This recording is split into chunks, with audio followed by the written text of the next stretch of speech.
The following program is brought to you free of charge by the sponsorship of Novus Ordo Watch. See for yourself that the Church of the Second Vatican Council is not in fact the Catholic Church of the ages. Go to novusordowatch.org. That's novusordowatch.org.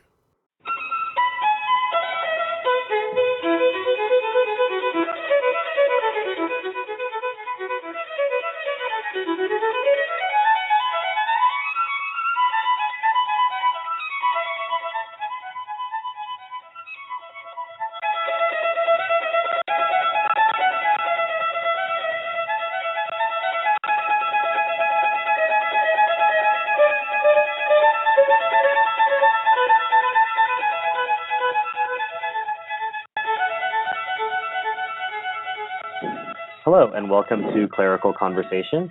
Our guests are always the same, His Excellency Bishop Daniel Dolan and Father Anthony Cekada. Your Excellency and Father, thanks so much for joining us.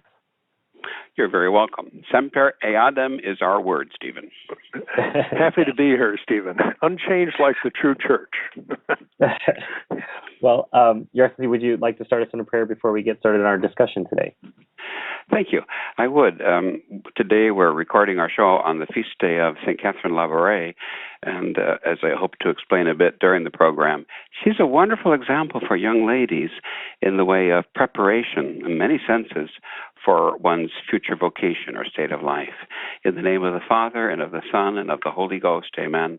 O St. Catherine Labouré, who by thy filial confidence in the Blessed Virgin Mary merited the privilege of contemplating and conversing with her while on this earth, obtain for us a faith like thine in her maternal love. Grant that we may understand and appreciate the value of silence and of humility, and obtain for us the grace to show forth these virtues in our lives. Teach us to accomplish faithfully the duties of our state of life, that we may merit the happiness of contemplating with thee, the Virgin Immaculate, during all eternity. Amen. Amen. Amen. So, Your Excellency, for the final topic for Clerical Conversations this season, some people might think this is a controversial topic. I tend to think of it as simply one that people aren't as informed on. When I think about difficult topics, I think sometimes people try to reinvent the wheel without realizing that the Church has something to say about pretty much everything. And so instead of trying to come up with a great new idea, to see what the Church has to say about it and go from there. And when we're thinking about college and careers, which is our topic today, we probably want to start with the 14 to 18-year-old age group, both male and female, and what people should be doing during this time period. Obviously, you're going to be going to school, but what should we be thinking about in terms of careers and college, or college and careers? Well, that's the point, that at that age group, one should be thinking and should be planning. One shouldn't wait until perhaps after high school graduation.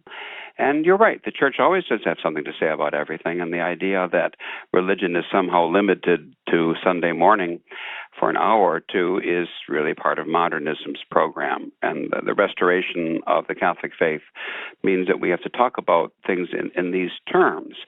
Father Cekada and I were discussing, we've actually spoken about it quite a bit over the years. Father, what are your thoughts about what high school students should be thinking about? Well, the first thing is, what am I going to do with my life in this sense? What is my vocation going to be? And I always remind kids that you have a vocation from Almighty God, and it's one of four vocations. It's to the priesthood, to a religious life, to the single life, but for most people it's going to be the married vocation. And you're going to get married and have children and have a family. So your future life choices and the sort of arc that your life takes has to be seen in terms of that, in terms of that in a couple of years, in maybe 10 years, I'm going to be married, and that's going to be my vocation. And what's can I do now to plan the best for that to meet the requirements of my vocation as a husband and father, or as a wife and as a mother.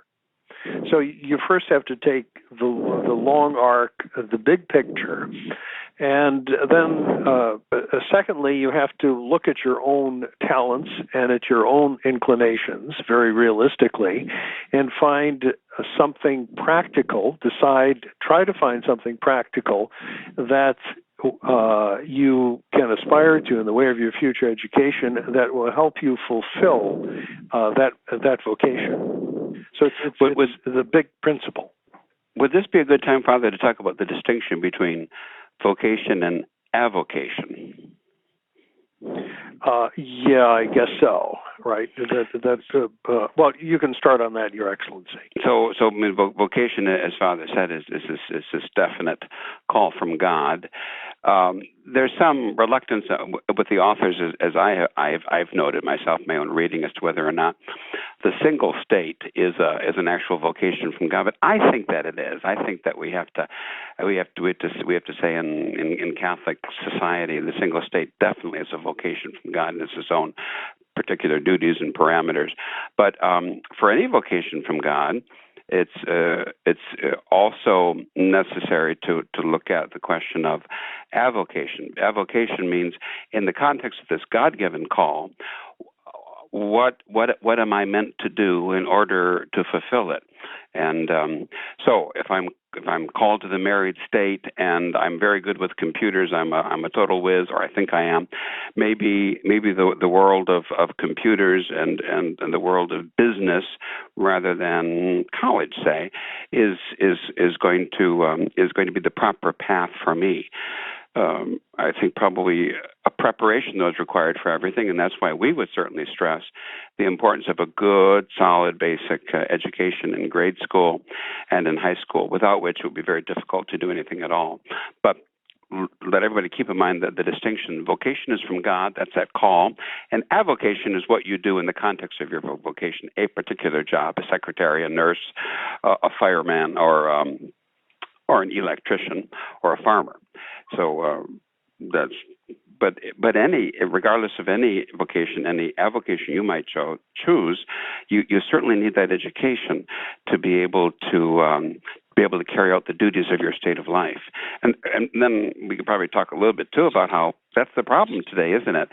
That the education you get, the standard education that would be on offer today after grade school, after high school, ain't much, as it were, and especially in comparison with the education that was offered, say, about 150 years ago, it's actually sort of sad and sort of pitiful. So we really do want to concentrate on giving our children a good education, a good solid basis during those years before high school graduation.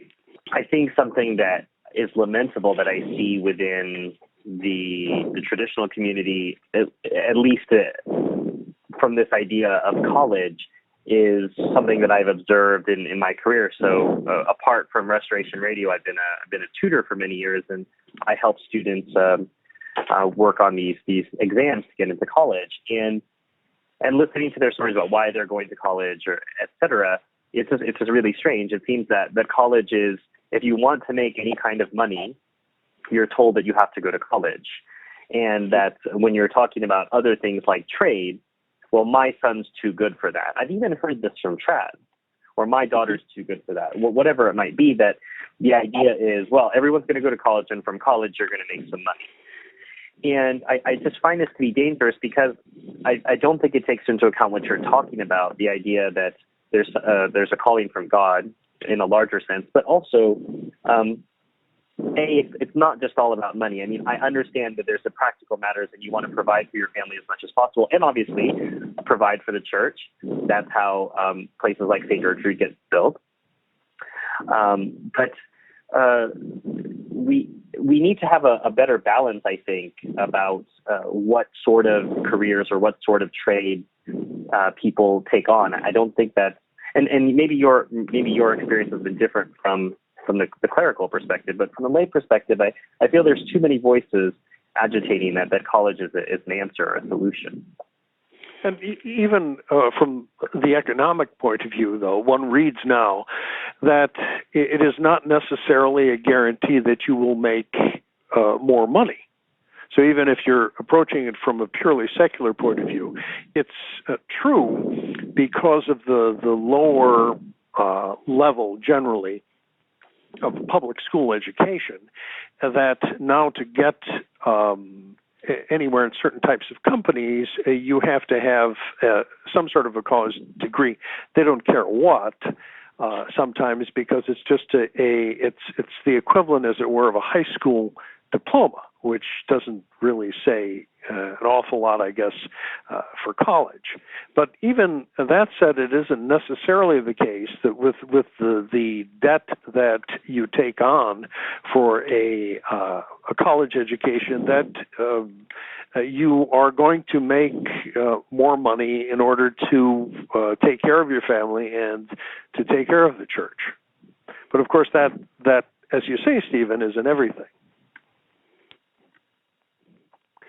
So but it's an interesting question about college. I think we could say, from a Catholic perspective today, that college should be looked upon with great reserve. It shouldn't be deemed as the normal, obvious choice for students, because then what do you end up with? You end up with wasting 4 years of your life, a tremendous amount of money, and then you end up in debt for years, and you still aren't. And then, and you've put yourself in the occasion of sin and false ideas and false education, and then a really harmful environment, and all of that for once. For what? If you can avoid college, or if college is part of your avocation as you see it, you believe that to be God's will for you, is there a way, say, by the prudent use of taking classes at a community college at the start, anyways, for the first couple of years while you're also working, is there a prudent way to get the, perhaps for your avocation, necessary benefit of college, i.e. a college degree that would enable you to get a certain kind of a job, without picking up all of the unwanted baggage that usually is included with this? I think, even from the example of some of our young people at St. Gertrude the Great, I think it's possible to be able to do that. But it's something that it should be thought about. It should be spoken about. Advice should be asked, and careful plans should be made. And this I think would be a good, certainly a good role for the priest as a guide, as well as good Catholic parents, to be able to, if that's the approach that you need to take to avoid some of the pitfalls that accompany it. But this idea of that after high school, then we have to go away to college, and we have to go away from Mass and from the sacraments, and plunge ourselves into this liberal world in order to somehow get ahead in the world. Usually, it does mean, not always, but usually it does mean the loss of the faith, or at least a diminution of the faith, instead of it being strengthened in any sense. And people just walk into it, it seems, without considering where they're going and what their real long-term goal should be. And that's something which, from what you said, Your Excellency, and from our experience, we really can't emphasize enough, is the question of planning and of thinking and of not drifting. There's the inclination to drift very much now in our society.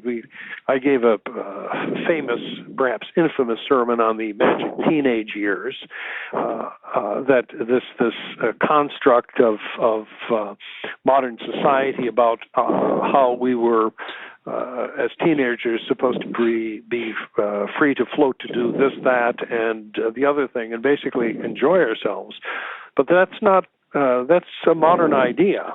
And that's not how life should work. Certainly not for a Catholic who's serious about his faith.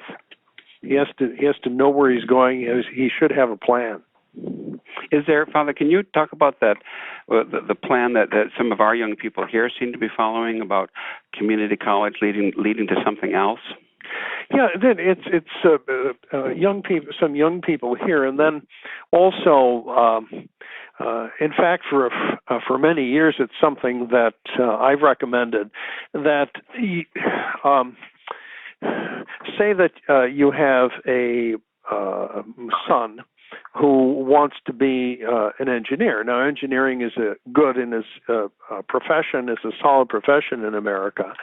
And you can get, if you're serious about establishing yourself for having a good family life, it's a good field to get into. But what you don't want to do is you don't want to get into, as we say, all of the other baggage of college. You need, as an engineer, the technical education. You have to get through certain elements of the general college education, the awful English, literature courses that are taught by liberals in most colleges, the different types of courses of the first levels that are not really going to help you to be a good engineer necessarily. So you have to get through that, and what we recommend is live at home, go to a community college, get that, get those things out of the way, and you also immunize yourself to a certain extent to the possible adverse influence of others in college by living at home and by going to one of these smaller colleges to begin with. And then eventually, if it is necessary to go somewhere else to get a specialized degree that is going to be useful, truly useful for you the rest of your life, then you at least have a start in dealing with the situation. But the idea is that you should stay at home under the influence of your parents and under the influence of your church. Can I ask, Father, is it possible to suggest, if the idea is going away to college and you are in a situation at home where you don't have access to maybe even Sunday Mass, maybe you only get Mass once a month, could someone consider going away to college in Westchester and going to the local community college near St. Gertrude so that they could have more access to the sacrament while they're going to community college? Would that make sense? Well, yes. I mean, it would certainly diminish the difficulties because you have access to the Mass and the sacraments, and you try to get yourself somehow through connections into a Catholic environment. You're going to be a little bit more immunized, I think. But just simply to go off somewhere, say to go to OSU, Ohio State University, which is having operated a church in that area, it's a zoo. It's extremely imprudent to do that, especially if you're fresh out of high school. Oh yes, that's a very good point. Well, up to this point, we haven't really spoken about the sexes, Your Excellency and Father. Are we saying that all of this advice is the same for both sexes? No, well, certainly not. In the ideal order, certainly not. But yes, yes, in the ideal order, certainly not. But you have to. There's certain problems that you do have to face in modern society. Well, one of them is in terms of young women. Certainly, they should get a good basic education.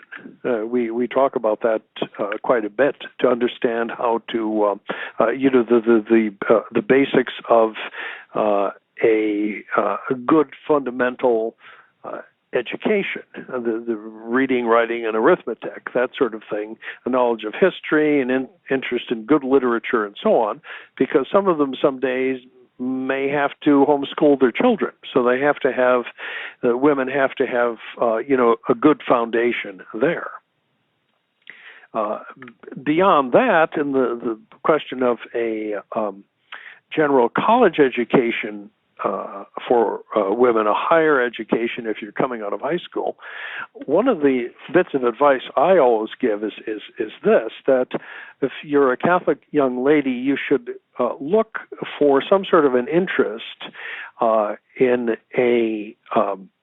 something that conceivably you could do at home, or that you would have a lot of flexibility to do on your own schedule.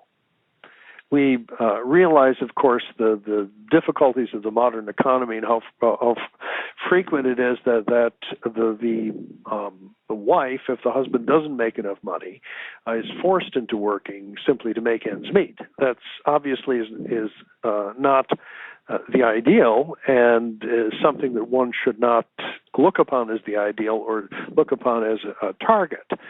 But you have to be realistic and understand that sometimes this happens, in which case the young lady should have a backup profession that she can either do at home or have some flexibility in. So, for instance, one could take up something, for instance, like speech therapy. That's a good and a very rewarding type of avocation, and you can, in effect, set up your own schedule. You can do that sort of work at home if you have to, or teaching music, piano lessons. That's something certainly that you can do at home. And if you stop and think, I'm sure that there are many different avocations like that a wife and mother could use as fallback if she needed it. Or indeed, actually teaching. Over the years at St. Gertrude the Great School, very often young ladies, unmarried, but in effect volunteered because the salary that we can afford to pay here is so little. But they taught here. And then afterwards, they were called to the married state. They got married. They had children themselves, and then have been able to be good wives, homemakers, and because of their particular circumstances, teachers in the home with home education. So that can be, actually teaching could be an excellent preparation for a young lady to embrace the married state. But Stephen mentioned earlier about, maybe like in the ideal, Catholic order of things. I would say that would take us back again to home and family life. How, talking about girls now, how girls are raised, if they're given a practical training by their own mothers in the domestic arts of sewing and cooking, cleaning and organizing, shopping, all of those things, which will come in handy, as well as a good, solid basic education in grade school and high school, in reading and writing and arithmetic, as well as religion, of course, so that if that's their call to the married state, they can exercise that, and indeed very well, in the ideal order, where the wife, of course, is at home raising the children, and the husband is out working. As Father says, sometimes that's not always possible, but we should look to the ideal order still and hold that up as something that should be emulated as much as possible. Well, what I'll often hear, Your Excellency and Father, is if I try to make that case, someone will say, well, do you just want me to sit at home and learn how to sew, or you want me to sit at home and learn how to cook? And I'm worried there's a little bit too much of that activism ideas. I'm only a useful member of society if I have a job. I need to go out and earn money, that all young ladies should go to college so that they can earn money, because you never know when you're going to get married these days. People get married later. So in the meantime, you need to earn a good living and put a lot of money away. And I thought, is there anything wrong with this line of thinking? I have a number of thoughts on it, but the reason we have this show is not to hear my thoughts, but to hear yours. Well, if it's necessary, right, Father, as we've been saying, if something like that is necessary, then that's a fallback and need for a young lady just to survive. If she doesn't get married, then of course she would have to at some point to be able probably to support herself independently of her parents. That might become a necessity. So she would have to look to that. But you could just see what's wrong with that line of thought, Stephen. And then she got that line of thought from her parents, probably from her teachers, from the world in which she was raised. So we can't address these big issues of the kingship of Christ and the restoration of a Catholic social order unless we're all on the same page about these things. And it's one thing to hedge your bets in a practical order, but it's another thing to reject the principles of the Catholic social order. And a lot of what's said today and a lot of what's done veers in that direction, don't you think? Yes, and they actually turn something that is a necessity that you're forced into, that you should only be forced into an ideal and into a goal. And that's certainly not how we as Catholics should operate, especially when it comes to the questions of the proper role of the sexes in the home. And then, and too, Father, don't you think the question of money that should be spoken about? I always speak about that with a couple when I'm preparing them to be married, because people invest a lot of meaning in money. Money equals my independence. Money maybe luxuries, or maybe money means my success, and that's why couples often will argue about money. I think they don't have a Catholic idea, a Christian idea about the role of money in their lives. But those are the duties of parents with children, to imbue them with this with the proper distinctions, the proper understanding. That's not who I am. The job that for a man or for a woman, this is not my identity. This is not the proof of my value to myself or to others in society. My intrinsic self-worth, they would say today, is because of the job that I have, how much money I make. It's a means towards an end, and that is all. I am a child of God. I'm a Christian member of the church. In that case, I'd be maybe a married man. I'm a father. Those are the component parts of my identity. But the modern world says no. They say that to girls as well as to boys, unless you go out and prove yourself in the marketplace and get some sort of a great job and do this, and even if you get married, you still have to do this and this and this other thing, and stay super busy all day long and hire someone else to raise your children for you. Unless you do that, you're not really a success. You're not really with it. It's just you're kind of sad or kind of pitiful. So these are ideas, these are mentalities which we have to oppose. Indeed, and a big part of that, what you mentioned, Your Excellency, in terms of the material success, so much of it, though, ends up being based upon something that shows a lack of discipline anyway, an inability to, as they would say, defer gratification, and an inability to say no to yourself. So you find people who have this ideal of the appearance of success in the married life, who really have no self-discipline when it comes to financial matters at all. They see the false ideal of people living a very snazzy consumer's type of life, and they figure that this is part of the American dream, and they have a right to this themselves, and they make, as one would say, very bad choices in terms of harming themselves financially by going into a lot of debt. And then that in a marriage creates a lot of creates an awful lot of tension and acrimony, especially if people don't have their heads screwed on right spiritually otherwise, because it is the type of thing that young couples end up fighting over.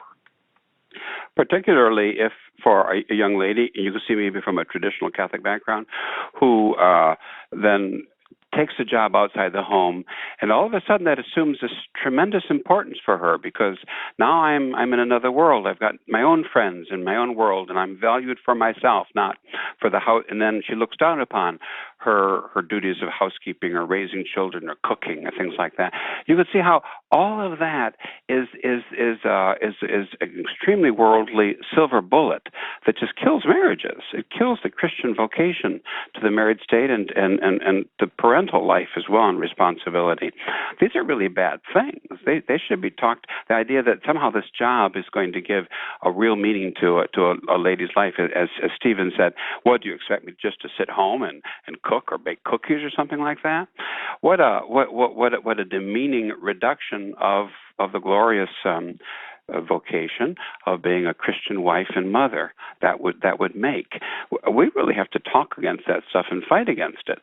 If you're a good homemaker and you're taking care of your husband and your children and you're educating them in the faith, and you're probably also making a contribution to your church and to those who are in need, the poor, you're doing the duties of your state, and you're taking care of your own family, your extended family too. That's a beautiful ideal. It's not always possible, I understand, but that nonetheless is a beautiful ideal. If you need to work outside the home, it's not for self-fulfillment. It's for some limited practical need.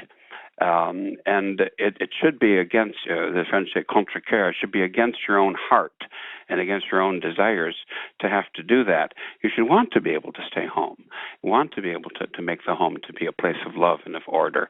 So again, all of these vocational issues really go back to a large degree to how children are raised by their parents, how well the parents do in carrying out the duties of their own state of life as they prepare their children to make the correct decisions or choices for later on.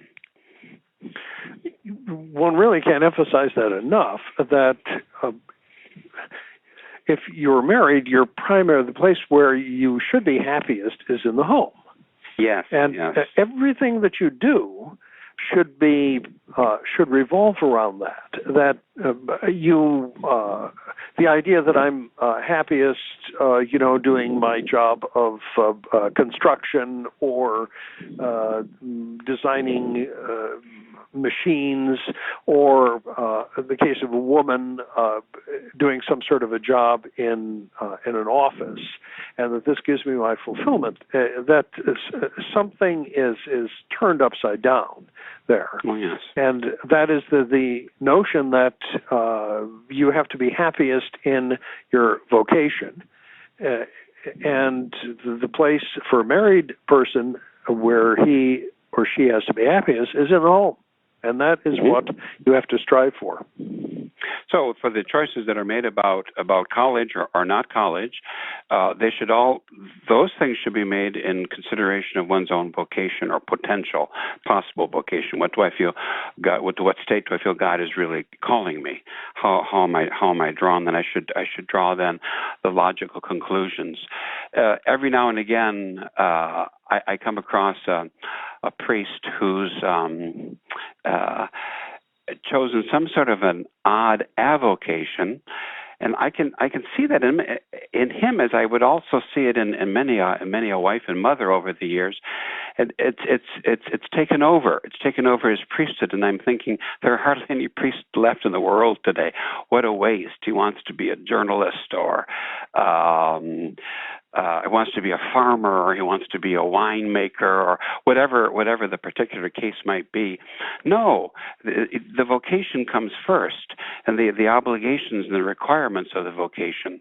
I might also put in a plug here for volunteer work at church, because a Christian wife and mother, a matron in that sense, is also meant for what she has over and above in the way of time and work. She's meant to help out the poor. She's meant to, as I say, take care of her extended family, and she's meant to do good in her neighborhood, but also for the church. The church always survives and thrives because of the volunteer work of the faithful. So women who have we say that to priests sometimes in retreats. We say, a priest who's wondering what he's going to do today is a priest who doesn't get anything done at all. He's forgotten what the essentials are. No priest should ever be bored, and no wife, no father, no husband should ever be bored. There's plenty to do of work that really matters. And part of the work is the work which is done at home, training the children for the next generation. Well, Your Excellency, with that, I was going to add that you can always put yourself on the list for the clerical kitchen at St. Gertrude. If you can, if you got some free time, it's nice to have that done. I think sometimes people take things for granted and they just figure, well, Father has that all taken care of. Well, Father has sick calls. Father has Mass. Father has to plan. Father has to write a sermon. Father needs some quiet time. Father has to say his breviary. So the first thing that's on Father Cekada's mind after he cuts one of these work of human hands videos is not, you know what, I'm going to put together a really good dinner tonight for all of the clergy. It's just not there. Especially I wish not Father Cekada. If it were on his mind, then it wouldn't be on my mind. I've told the story on myself in some sermons, actually, that more than once at Vespers, I catch myself totally distracted thinking, oh no, I forgot to put the sauce on, or I forgot to turn the oven off. and I know as a bishop I'm going to do my purgatory time because of those distractions. I know that very well, but it gives me a whole new world of sympathy for wives and mothers, for cooks, for chefs, and for anybody who tries to, do everything that needs to be done to make it work. Those are all so don't think that the clergy, even the so-called higher clergy, live in their ivory tower and don't know what it's like, because I assure you that we do. But if we help each other out, we clergy, by reminding the laity of the great principles of life, and the faithful by imbuing their children with those Catholic principles and just helping us out too, then together society works. It comes together. But no, because otherwise, what's the world? The world is that everyone's got a huge amount of money, and that we've hired a professional cook, like the old days, or the rectory, maybe still today, in some cases, has a housekeeper. And the housekeeper prepares 3 meals a day and maintains the house and the rest of it. That's a luxury that most of our priests never knew and certainly don't know. So we have to scramble, but that's God's will. That's all right. And even Bergoglio has the buffet line to go to. Yeah, he has the buffet line. Marta, So he can talk about poverty all he wants, but we live it. So exactly. So I just wanted to encourage if you're listening to this and you're at St. Gertrude's or you're at another parish, why don't you ask Father, what's the situation with your food? How do you get fed, etc. I just think, frankly, unfortunately, a lot of the faithful just take it for granted that you all take care of it. What's the state of your vehicle? What's the state of it? And ask your clergy. You have to have the bigger mind that it's all part of the same thing. It's not about what can I get away with giving to Father on Sunday at the collection. The idea is what do I need to contribute to make sure that the parish keeps going? And that's a bigger picture. That includes food for the clergy. That includes making sure that the vehicles work. That includes making sure that, if you're saving for a new chapel, that money is set aside. But then again, here I am, I'm one of those outdated people that doesn't believe in ridiculous notions like lay boards, etc. That I believe that clergy should actually be in charge of these things. And we need to free up our clergy to spend as much time as possible on the apostolate and as little time as necessary on these sort of basic things. On the stove, right, or exactly. at Kroger's in the shopping line picking up bread and lettuce every day, something like that. Yes. But a nun told me once years ago, and I've lived this myself to know it's true. Poverty takes time. It does, and that goes back to this idea too, Stephen, of this idea of training.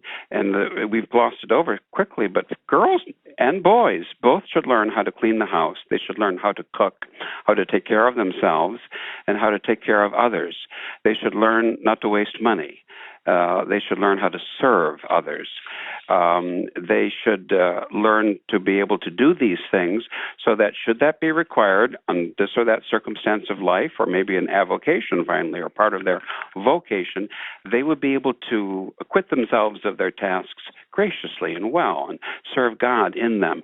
Those are very important preparations for our future vocation that, again, begin with childhood. I'm grateful that my mother taught all of us. There were 7 children in the family. We were all taught the basics of cooking without any big deal made about it. You just sort of learn those things.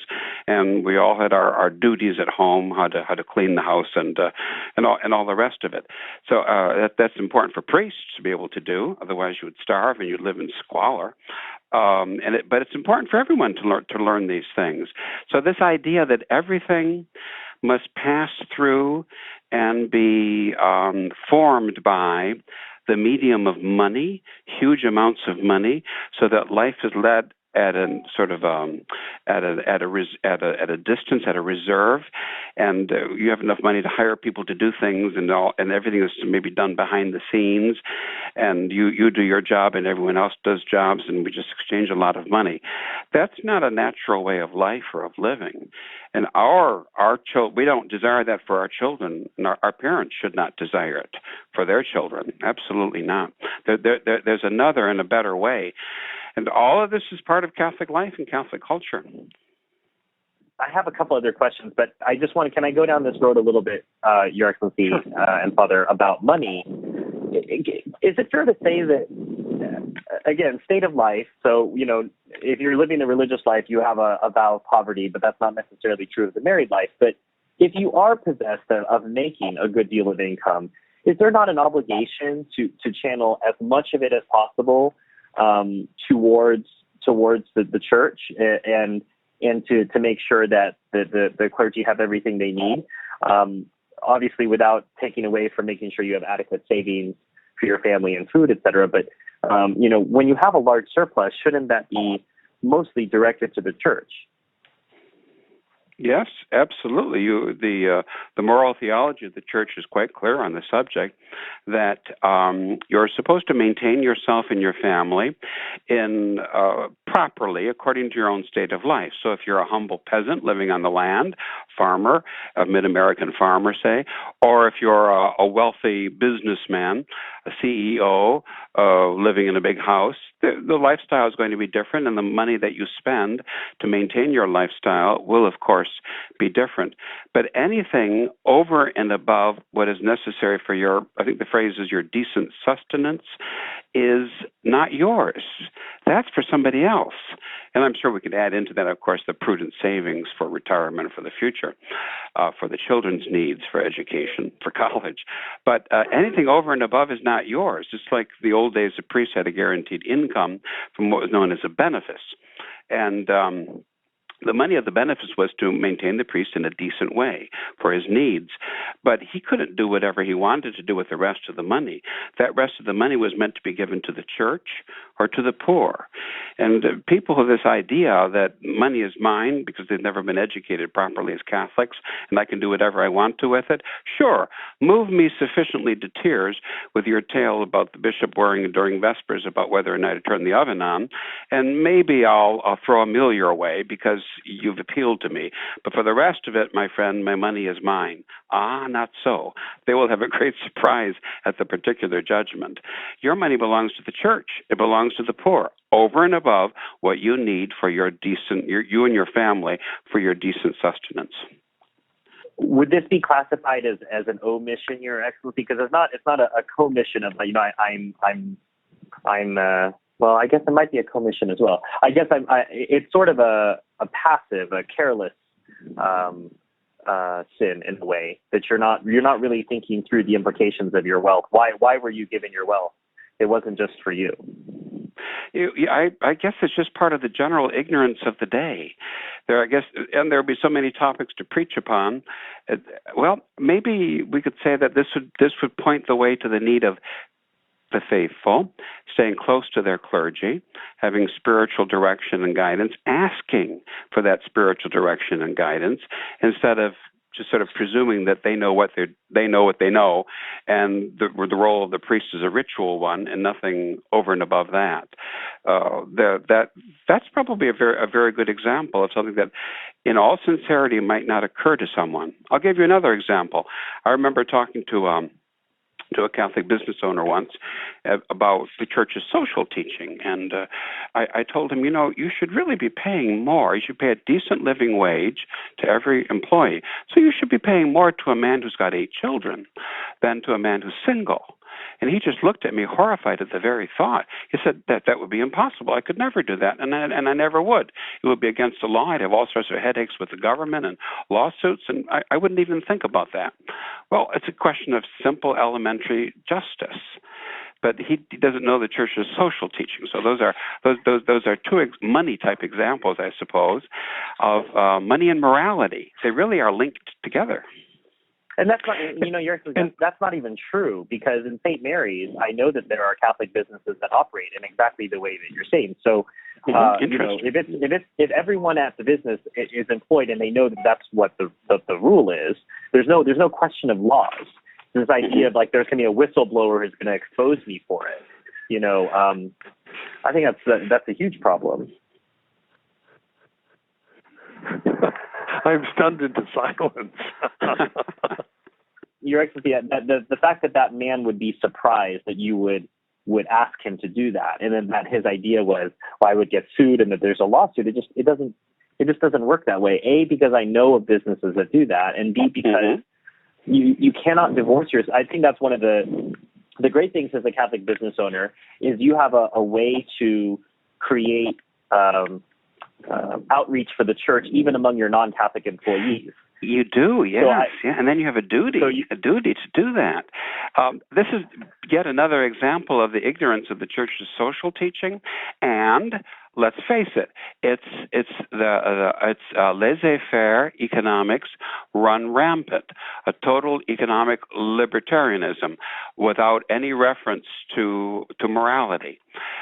Money is mine, and I can do whatever I want to with this money. I can make as much as, and I should make as much as I can. If you move me, if you inspire me, I may throw some money your way. I probably will, as a matter of fact, because that would make me feel better about myself.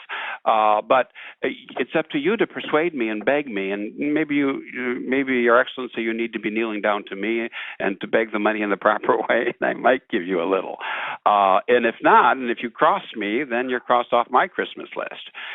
This idea there's a responsibility that's associated with money, and I make all this money, and all of those things are not taught and are not imparted, and they can lead somebody's avocation, which otherwise could have been very satisfactory and successful, to be an occasion of sin.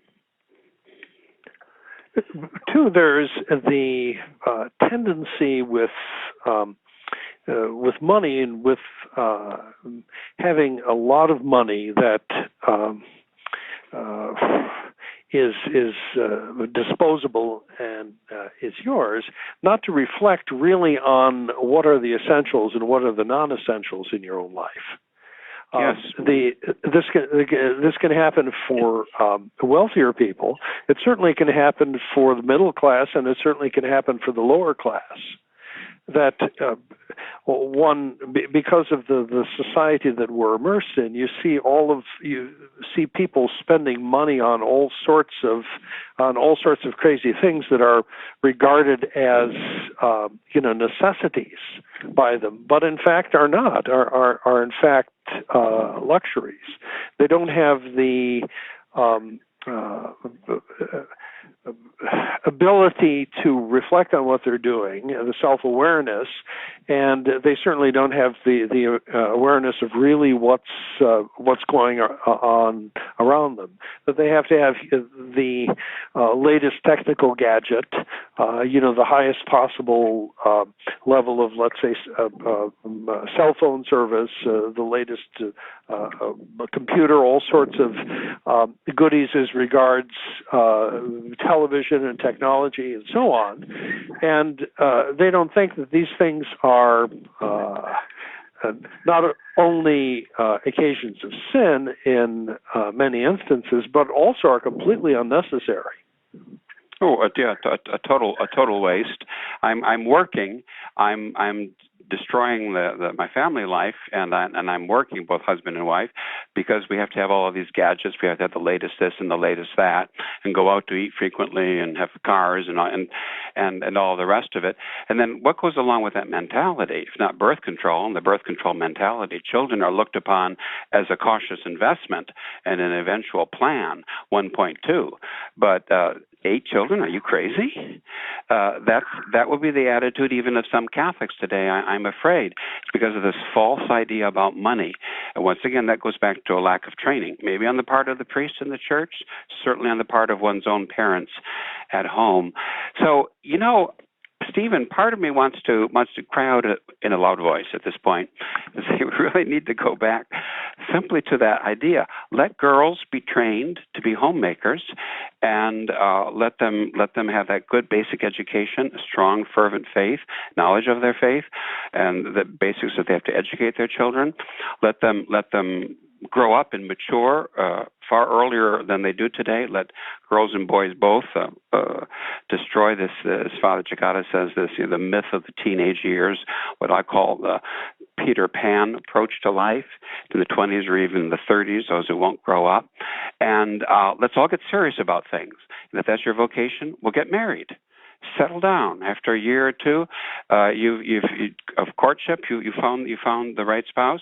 Then prepare yourself for the what Dom Guéranger calls the sober responsibility, the severe and sober responsibility of marriage, and do it, and have children, and raise them right, and give up this idea of a materialistic or worldly approach to life and all the gadgets and all the delights of modern life.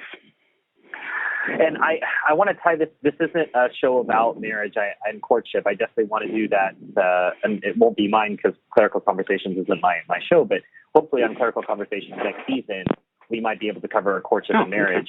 So I don't want to get too much into it now, but I see this as all connected, Your Excellency. When I'm thinking about getting a career, getting vocation, and how do young men and young women prepare differently, I'm also wondering about taking that activist role, insofar as I can't assume that this young man or young woman I'm speaking about lives near a place like St. Gertrude's. So if they're of age, whether they're a man or a woman, that they might consider reaching out, whether it be St. Gertrude's or St. Hugh's or down in Brooksville, calling the clergy and say, listen, this is my situation. I want to progress forward. Is there, if I'm a young woman, is there a family at the parish who I could maybe stay with and do some work for? And that way I also have access to the sacraments. If I'm a young man, is there a community college around so I could, again, have access to the sacraments? Is there a family I could stay with, maybe pay rent to, etc.? That I think we have to have a more activist role, because then that necessarily puts us into a better position to find maybe someone to get married to. If you're going to continue your isolation, so I was isolated in high school, I'm isolated in college, big surprise, you don't find anyone to get married to because you didn't change your situation. And the situation isn't just what am I going to do with my life? It's what are you going to do with your spiritual life? You said, having the 8 kids, I was always told that was the retirement plan. They didn't have IRAs 100 years ago. That's correct. Yeah, that's I'm going to have 8 kids, and one of those kids is going to feed me. One of those kids is going to house me, and I'll be helping with the grandkids. That's the retirement plan. The retirement plan isn't, managing my 7 different index funds. Well, so too, that, in the practical order, but the church, Your Excellency, again, I'm sorry, what happens when you have a clericalist on the show, but this also means that the church has to be taken care of.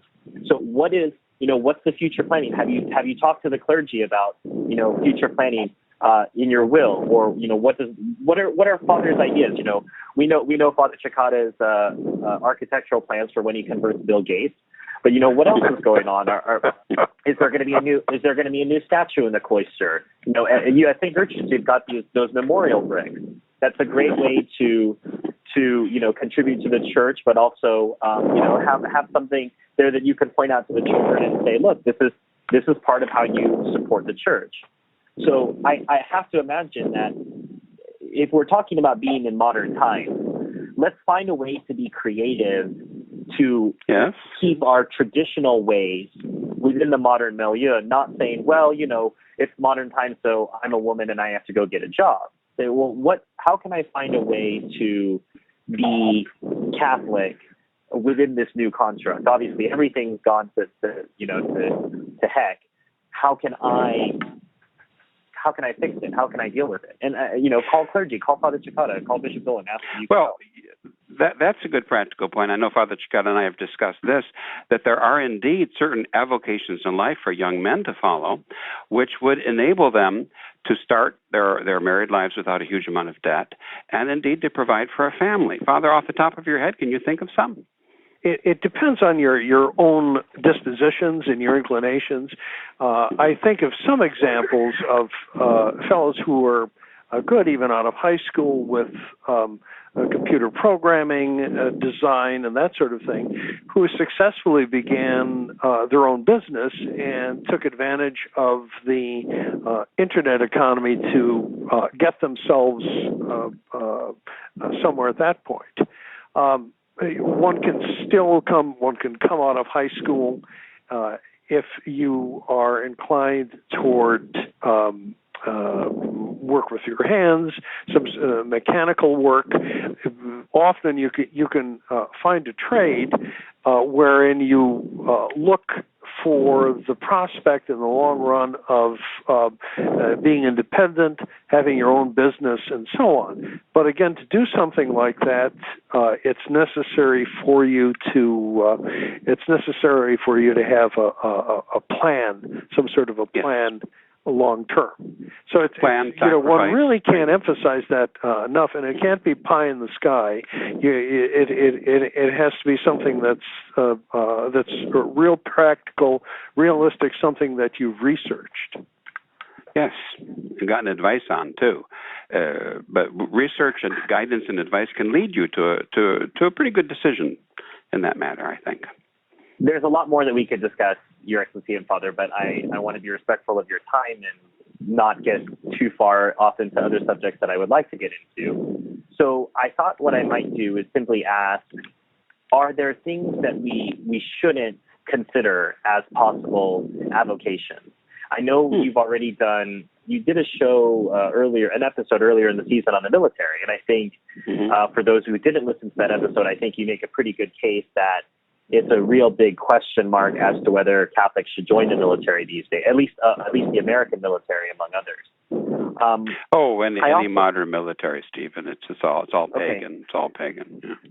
So I think of the military as something right away that should be a red flag. But I in discussions with some people, I've been told that nursing is also sort of a question mark, not simply because of the contraception, birth control issue that you'll have to deal with, but simply because of the environment. And I wanted to run that by you. Are there, whether it be nursing or anything else, are there fields that Catholics should be wary of being involved in, or that you've seen have led to disastrous consequences for some of your faithful? One of the things that you have to be careful with is medicine.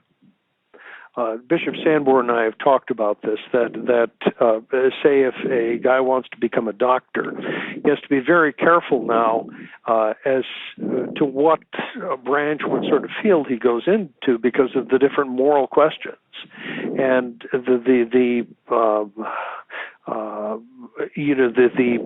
disregard in so many instances of basic moral and natural law. So you have to be on your guard, and you have to have a good foundation in your faith and moral theology, so you're not you don't put yourself in a position where, as a doctor or as a nurse, there's going to be the prospect of you having to cooperate in something or another that's fundamentally immoral. That certainly is a problem and a worry there. I mean, there are more obvious vocations. Obviously, becoming a rock star is not something that's recommended, but I don't think we have too many people who are contemplating that as a future vocation. One hopes not. I think that probably along those same lines, it would be, well, we say, okay, be careful about medicine. The military is totally out, dead end, cannon fodder, and worse, social experimentation. Politician, don't become a politician any more than you become a rock star. Hollywood is probably out, too. And the entertainment industry, thinking that's probably not going to be a good choice for most Catholics today. Those would be just some. But, for young people contemplating these things, discuss it. Think about it. Ask for advice. And then don't forget to pray about these things, too. But I think one of the most beautiful things in life is how one's early experiences and training all have a way in God's plan and God's goodness to lead to prepare one for the duties of one's own state of life. So I think about that in my childhood and all of my different experiences, how much help or assistance that I've received for my life as a priest or even as a bishop. We're recording this on the feast of St. Catherine Labouré. She really wanted to be a nun, but her older sister was a nun, and so she wasn't allowed to be. And of all things, she was sent to work in a cafe in Paris that her sister and brother-in-law were operating, and it was a fairly rough affair. She wasn't at all happy there. After her mother died, she came back and she ran the household, the farm household, for her father, and did a little bit of everything in life. Well, for years as a nun, when Our Lady was not appearing to her, St. Catherine Labouré took care of the chickens. It did a whole lot of practical work like that. And then she also took care of old men and made sure that they always had enough to eat. Everything that I think that happened to her in her girlhood was used by God, because she was a hard worker. She was every day was the morning offering and the glory of God. Everything that happened to her was used by God later on in her life for God's greater honor and glory. So maybe one of the take-home lessons of the show really has to be, it starts early. Parents, be conscious of that. Don't waste opportunities. Well, I think that's probably a good place for us to end the episode, Your Excellency and Father. I think you've made a lot of really great points. And as I said, I'm tempted to go down some other roads, but that'll just keep us on for much longer. And I know you've got a lot to do. We're getting ready to end the liturgical year. Can I ask what's going on at St. Gertrude's? Your Excellency, do you want to go first? And then, Father, maybe you could tell us what's going on at SGG Resources. Well, at St. Gertrude right now, we're thinking of Advent, the first Sunday of Advent, the making of the Advent wreath tomorrow, organizing of the Advent. We have a little procession and the singing of hymns. And then I'm thinking about how am I going to be able to divide my time between the sacristy and the writing of the sermon for tomorrow? Father Nkamoke is getting ready to depart from the United States to go to Nigeria to begin his work as a missionary priest in that land. And as we've been talking today, I've also been vaguely thinking about what's for supper. Which just goes to show my point. Even when people very kindly bring food, you have to think of where's the food, in which kitchen, because we've got several around here, and who's going to heat it up, and who's going to eat, and when will they eat it. So a mother's work is never done, I think, and a bishop's work is probably, or a pastor's work is never done either.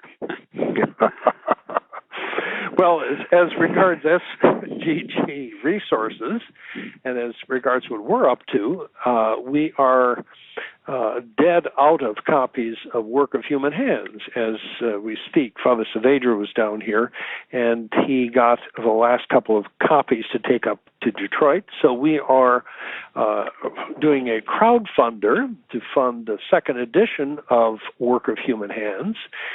You can help us with that by going to the crowdfund site, and that is Work of Human Hands, all those words together, .tilt.com. That's workofhumanhands.tilt.com. And you'll see how we've structured the fundraiser there. There is a film, actually, with me speaking at the end part of it in the church here at St. Gertrude the Great, telling you all a little story about that. And we also hope to link there my 13th film from the chapters of Work of Human Hands. And this film is about a half an hour long, and it talks about the new Eucharistic prayers, what was invented in the Novus Ordo to replace the canon. And we talk about the different Eucharistic prayers, including what I call the hippie Eucharistic prayers. So with that little teaser, you might be interested in going to our crowdfunder and finding out a little bit more about it. I would just add as a coda to Father's comments that this is a limited time offer. The crowdfunder is only going to be running for about 2 months. So this episode will be premiering around the end of November, beginning of December. So if you're listening to this episode sometime in December or January, you have a chance to act. If you're listening to this in February, it's too late and you missed out on the opportunity to get some of these great gifts. One of them is something I'm interested in. So a reason I'll be pledging at that level is the Father Retro Tote Bag. So you've got a tote bag with Father Retro, which is, as we know, the Reform of the Reform or Motu priest. And on the other side, you've got Father Chuck, who's the priest that most of us grew up with in the Novus Ordo, unfortunately. So no Beretta and no hair. I think Father Chuck, in your rendering, has a receding or non-existent hairline. Is that right, Father? Yes, he does. And there's also the question of the footgear, that Father Retro has Roman silver-buckled shoes and Father Chuck has Nikes. So that's another way of telling them apart. Well, and of course, this is an important distinction between the two. Well, Your Excellency and Father, as always, thank you so much for your time. Thanks for the season on clerical conversations. It hasn't been without controversy. I'd always thought when I originally had conceived of this concept of a show that you were going to tackle the tough issues, and I think that you have, and it's been great to listen to this season, and we hope to bring you back next season for more clerical conversations. And more controversy. That would be great. Yes, and more controversy as well. In any event, Your Excellency, Father, thanks so much for your time. You're welcome. Thanks. God bless. Thank you, Steve. Bye-bye. As always, remember that you have the opportunity to thank our clergy. You can write to us here at clerical@truerestoration.org, and you can send some comments about any of these controversial topics. But remember that the clergy do take their time to record these shows with us, and feel free to share your thoughts with them and also ask them questions. A question you might ask might be part of a future episode. We want to remind you that all of us here at the Restoration Radio Network would ask that if you found the show to be informative, helpful, or in any way beneficial to you and to your faith, that you please consider sending a note of thanks to the clergy who make our network worthwhile, especially as we're drawing towards the end of the liturgical year. Remember that above and beyond material contributions, the most important donation you can make to our work here is prayer. Please think of offering a Mass, a Rosary, or even a simple Ave for our work the next time that you pray. For the Restoration, I'm Stephen Heiner. May God bless you.